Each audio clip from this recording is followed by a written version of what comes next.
안녕하세요 여러분, 담백한 브랜딩 드로앤드루입니다. 여러분은 혹시 부의 차선이라는 책을 읽어보신 적이 있나요? 저는 최근에 이 책을 읽고 정말 큰 충격을 받기도 했고 깊은 깨달음을 얻기도 한 책이었는데요. 이 책에서는 부의 차선 5계명을 이야기합니다. 욕구의 계명, 진입의 계명, 통제의 계명, 규모의 계명, 시간의 계명. 이 책의 저자인 MJ 드마코는 이 5가지 계명을 통해서 당신은 부의 차선으로 향하고 있습니까? 라고 묻는데요. 저는 이 5가지 계명을 통해서 여러분들에게 당신은 퍼스널 브랜드를 구축하고 있습니까? 라고 묻고 싶습니다. 그럼 지금부터 제가 SNS로 부자가 되는 방법을 이 5가지 계명으로 설명해 드리도록 하겠습니다.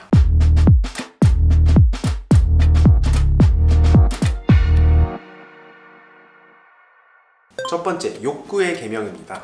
저는 이 내용을 이미 유튜브에서 성공하는 콘텐츠의 비밀이라는 제목의 영상으로 다룬 적이 있는데요.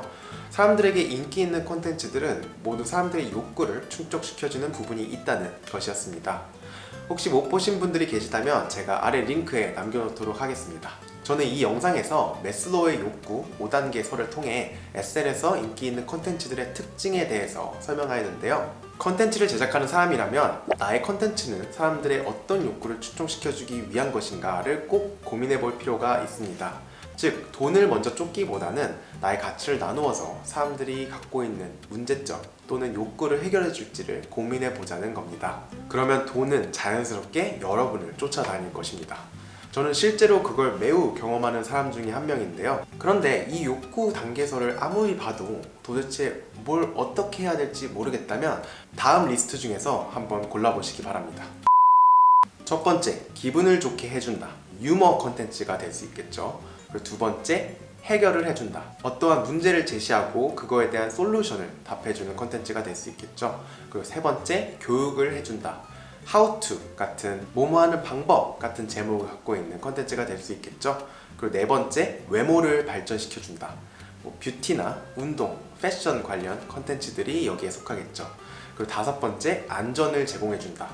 주거나 건강, 영양에 대한 정보를 다룬 컨텐츠가 여기에 해당되겠네요. 그리고 긍정적인 정서를 유발해준다. 자신감, 긍정에너지, 행복 이런 것들을 이야기하는 컨텐츠입니다. 그리고 기본적인 욕구를 충족시켜준다. 식욕이나 성욕을 다룬 컨텐츠 말하는 거죠. 그리고 삶을 편안하게 해준다. 편리성, 라이프스타일 관련 컨텐츠. 그리고 9번째, 꿈과 희망을 준다.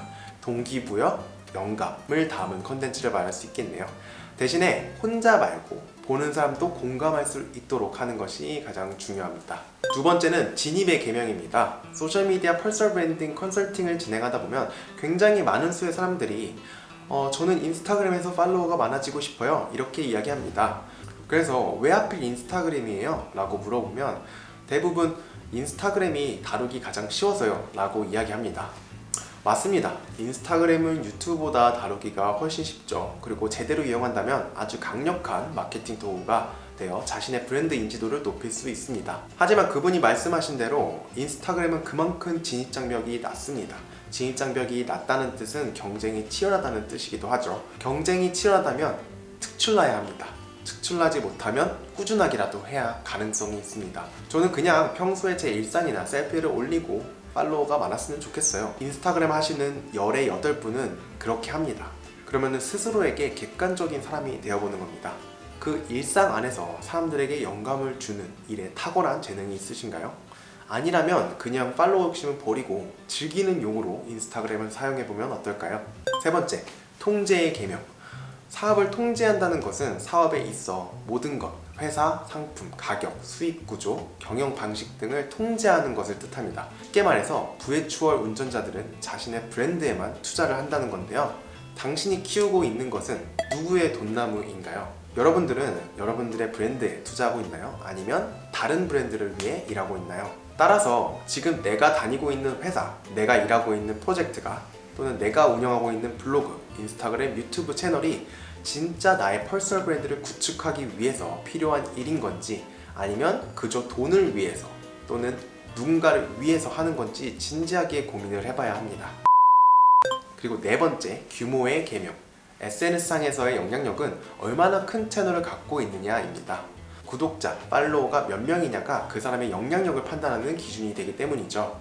이 점에서는 누구도 반박할 수 없을 겁니다. 하지만 단순히 구독자나 팔로워 수를 늘리는 것만이 다는 아니죠. 실제로 수익화로 이어지거나 계정의 목적을 이루기 위해서는 꾸준히 가치 있는 콘텐츠로 내가 타깃하는 어디언스를 모으는 것이 단순히 채널의 덩치만 키우는 것보다 훨씬 중요합니다.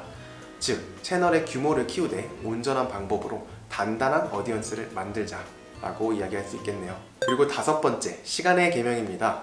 여러분의 퍼스널 브랜드가 구축되고 나면 시간과 수익이 구분이 됩니다. 더 이상 시간을 태워 돈을 버는 것이 아니라 나라는 브랜드, 그리고 나의 컨텐츠가 나를 대신해 영업을 띄고 클라이언트와 고객을 나에게 데려다 줍니다. 이것이 소셜미디어 퍼스널 브랜딩의 핵심인 거죠. 저는 인스타그램에 저의 강점인 사진 촬영과 사진 보정이나 잘 나타나는 컨텐츠를 올리고 그 컨텐츠들은 저에게 팔로워들과 좋아요, 그리고 브랜드들의 협찬, 그리고 감각적인 디자이너라는 포지션을 통해서 저의 디자인을 필요로 하는 클라이언트들과 전보다 더 높은 연봉을 제시하는 고용주를 만날 수 있었습니다. 또한 이런 저의 인스타그램 이야기와 경험, 노하우를 유튜브에 공유를 했고, 유튜브 영상들은 저에게 구독자 수와 조회수, 그리고 브랜드들의 협찬, 거기다 퍼스널 브랜딩 전문가로서의 포지셔닝을 통해서 온라인 클래스를 열 수도 있었고, 전자책과 컨설팅 서비스를 성공적으로 오픈하였습니다. 이제는 강연과 방송 출연, 출판 문의가 계속 들어오고 있어요. 그래서 저는 현재 제가 일하는 80~90%의 시간을 저의 브랜드를 구축하는 데 사용을 합니다. 다른 사람도 아니고 다른 회사도 아니고 저의 몸값을 높이는 일에 집중하는 거죠. 그게 바로 이렇게 컨텐츠를 만드는 일입니다. 신기한 건 제가 만드는 컨텐츠는 저를 구독하는 사람들의 퍼스널 브랜딩을 위한 컨텐츠이기 때문에 결국에 저는 다른 사람의 브랜드를 위해서 컨텐츠를 만들어 저의 브랜드를 키우며 함께 성장을 하는 셈입니다. 그래서 저는 이 일이 너무 즐겁고 뿌듯합니다. 비록 제가 이렇게 만드는 컨텐츠의 조회수는 저에게 적은 수익을 가져다 주지만 그 컨텐츠를 통해서 구축되는 저의 퍼스널 브랜드를 통해 훨씬 많은 수익을 가져오기 때문이죠. 그리고 그 수익은 시간과 분리가 돼서 저는 자면서도 돈을 버는 수익 파이프라인을 만들 수 있었습니다. 이 무한 경쟁 시대, 그리고 정보 과잉 시대에서 기술이라는 것은 점점 가치를 잃어가고 제품과 서비스의 퀄리티는 점점 비슷해지고 있습니다. 이런 시대에서 퍼스널 브랜드를 구축하지 못하면 결국 계속 시간을 태워 일을 해야 합니다. 또는 항상 을의 입장에서 적은 임금을 받고 일해야 되죠. 여러분은 부의 추월 차선에 타고 싶으신가요? 그렇다면 지금 당장 소셜미디어를 통해서 퍼스널 브랜딩을 시작하세요. 그럼 저는 다음 영상에서 뵙겠습니다. 드로우 앤 들어가세요.